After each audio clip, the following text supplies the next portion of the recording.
주 안에서 사랑하는 여러분, 하나님께서는 우리를 위하여 선한 뜻을 가지고 계십니다. 그러나 우리가 우리 마음속에 오직 한 가지 소원만 남기고 다른 모든 소원들을 없애기 전에는 그분께서도 우리를 위해 일하실 수 없습니다. 그렇다면 우리에게 남아 있어야 할 한 가지 소원은 큰 틀에서 무엇으로 정의될까요? 그것은 하나님의 뜻을 이루겠다는 소원입니다.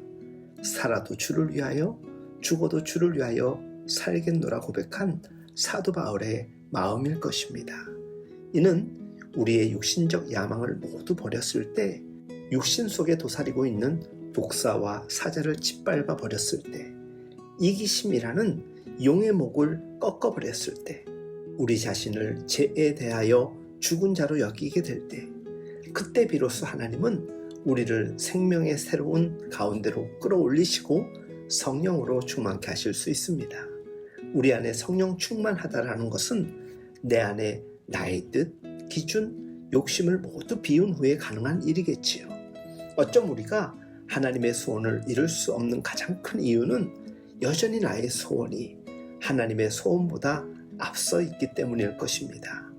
사실 부흥과 승리의 삶에 대한 교리를 배우는 일은 그다지 어렵지 않습니다. 그러나 실제로 자기 십자가를 지고 자기 부정의 뼈아픈 길을 터벅터벅 걸어가는 일은 아주 어렵습니다. 그렇기 때문에 청함을 받은 사람은 많지만 택함을 입은 사람은 적은 것이다 라고 전하고 있는 것이지요. 주 안에서 사랑하는 여러분, 자기 부정에 대해서 어떻게 생각하십니까? 많은 사람들이 고행이 자기 부정이라고 생각하며 마음에 내키지도 않는 일을 꾹꾹 참으며 어떻게라도 해보려고 하는데, 이미 그 출발 자체가 잘못되었고 설령 감당했다고 해도 삶에 큰 변화가 올 것이라 기대하기는 어렵습니다. 그저 자신을 괴롭게 하는 것이 자기 부정이라고 생각하지 마십시오. 자기 부정은 자신을 위해 사는 삶을 포기하는 것을 의미합니다. 이는 자원하는 마음으로 기쁨으로 감내하겠다는 거룩한 의지를 통해 가능한 일이겠지요.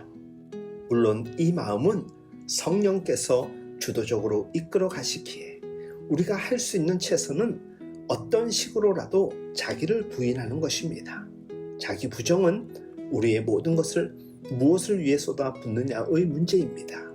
자기 부정은 이것이 나에게 어떤 영향을 미칠 것인가 라고 묻지 않고 이것이 다른 사람에게 어떤 결과를 가져올 것인가, 하나님께서 이것을 어떻게 생각하실까라고 묻는 것입니다.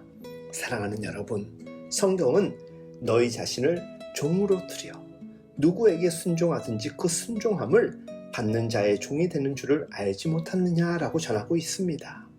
우리가 믿음 안에서 진정 자기 부정을 이뤄가고 있다면 가깝게는 내 가족, 내 이웃, 삶의 벗들이 선한 영향과 열매로 반응될 것이며 궁극적으로는 하나님의 소원을 이뤄가는 삶이 될 것입니다.